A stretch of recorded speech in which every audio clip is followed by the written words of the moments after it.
My full name is Billy Milton O'Neal, but I started school in '38, and my dad was called Boots O'Neal, and they started calling me Little Boots the first time I got on the bus, and after that it just grew.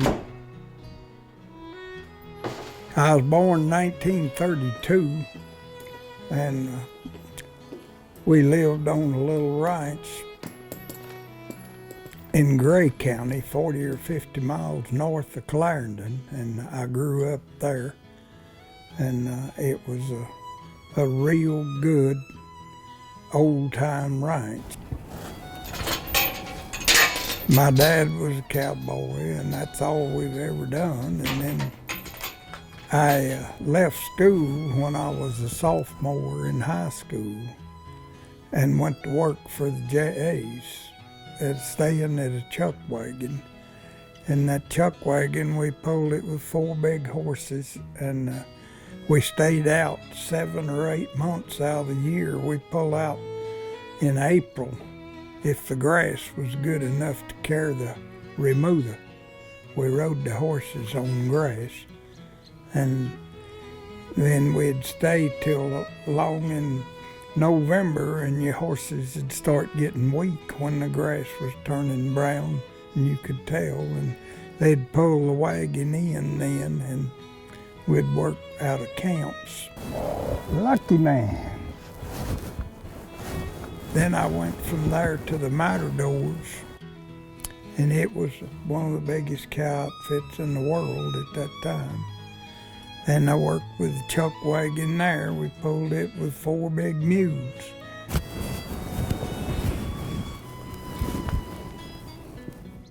Left there, went into the Army, and I served in Korea. Come back in 1955, and I went to work for the Wagner Ranch down at one of the largest. They had around 800 sections laid in 6 counties, and around, 14, 15,000 cows. And I worked there for 24 years.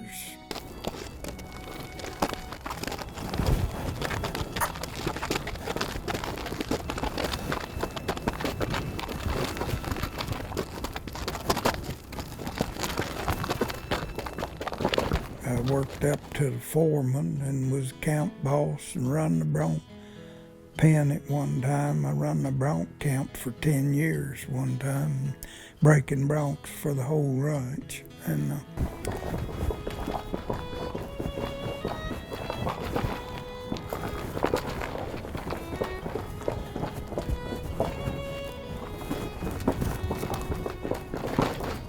I left there and went to work for Walter Merrick at Sayre, Oklahoma, and I lived on the ranch at Cheyenne, and I worked there 3 years.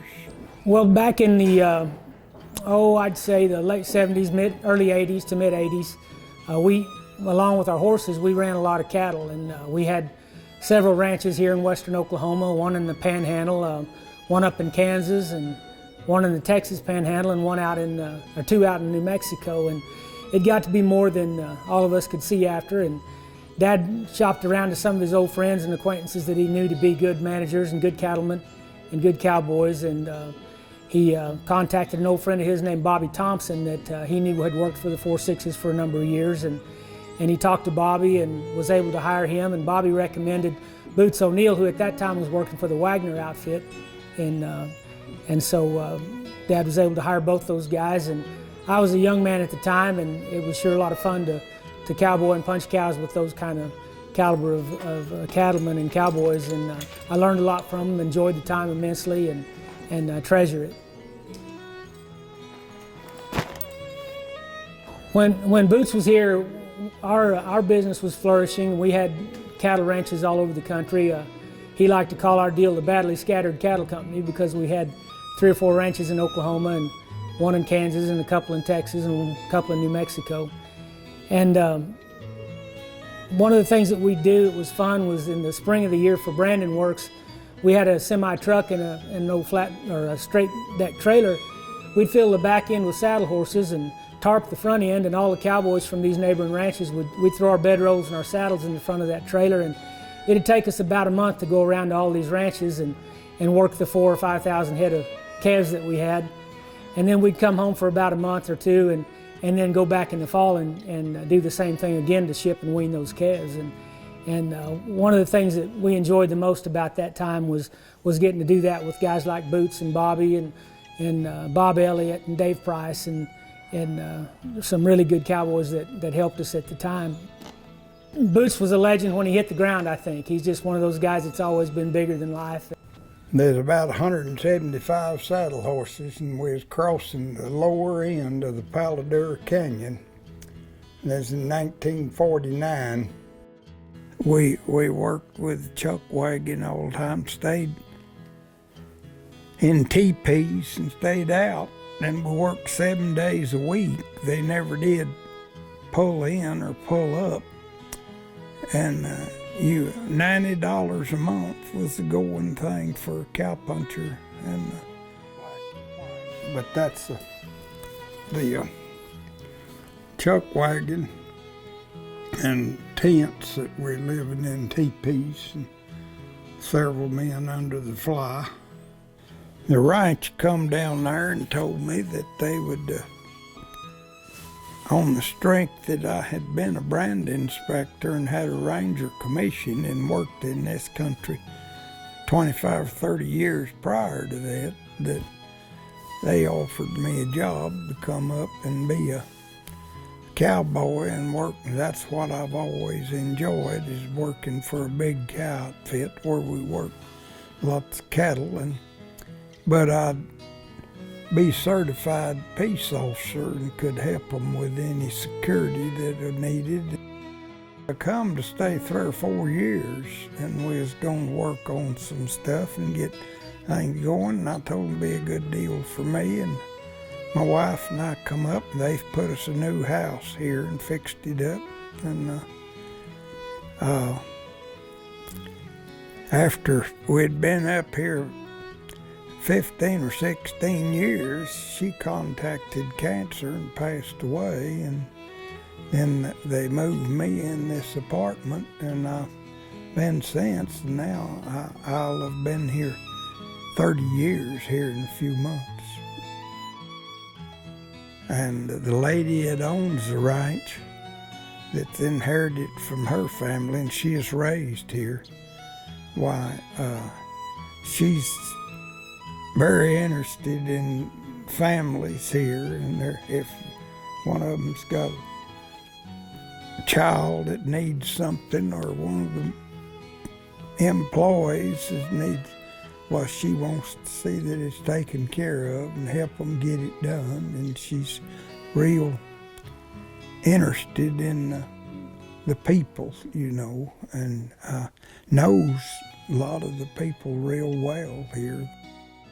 Someday I'm going to get to where I can't go, and I still go down there and saddle a horse nearly every morning and do something horseback, but I'm going to get to where I can't. And of course, she had told me that I could, if I retired or got to where I can't work, been something by myself, that I could stay here in this apartment and just live here.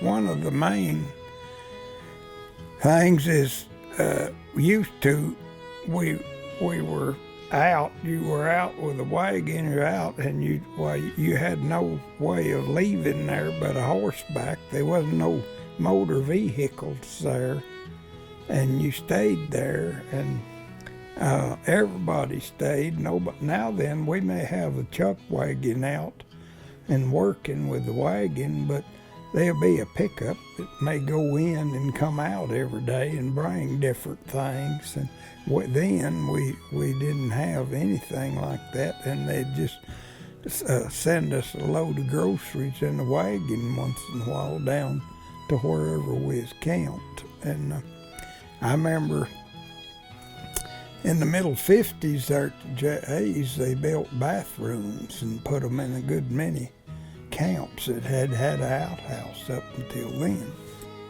One thing they started doing in the 60s, they started letting men off Saturday at dinner till Monday morning. A lot of these ranches take off Saturday at dinner till Monday morning up till about 66, 7 along there. They work 7 days a week. I went to work in 49 and worked 10 or 15 years that we worked 7 days a week. Nobody thought about being off just 'cause it's Sunday. But the biggest change, I think, it's been in my lifetime on these ranches, and I started in 49 and have punched cows 70 some odd years since then, steady, has been cell phones. Everybody now, it's a cell phone, and you call a man on the drive and we're out riding, and you can call over on looking for a bull. You can call over there and see if Charlie's found him yet. And used to, you'd have to wait till you got in that night to see whether somebody found him, you know. For a kid like me to get to hear those old guys go back and forth and all the things they had done and seen and get to be firsthand to it. He has done so much for so long, and he's stayed here and he hasn't retired, and he totally could, and everybody looks up to him. And they still, you know, they take him out for branding, and he goes out for absolutely everything and still works as hard as anybody else, doesn't take a day off. If anybody's over the top of the hill, I'll go over there every once in a while with one of the vet techs and we'll vaccinate some horses. And he will always ride up on a horseback. It's like, you know, midday on a Saturday. I'm like, what are you doing? He's like, oh, just, you know, got done checking cows. Just felt like I'd ride over here, see you guys. So he's always doing something.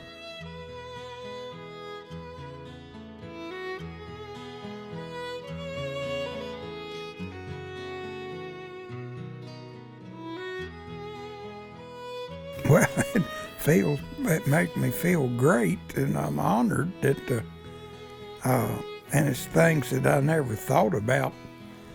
You know, I never dreamed of getting something like that. It's always somebody that's a little more famous or educated, and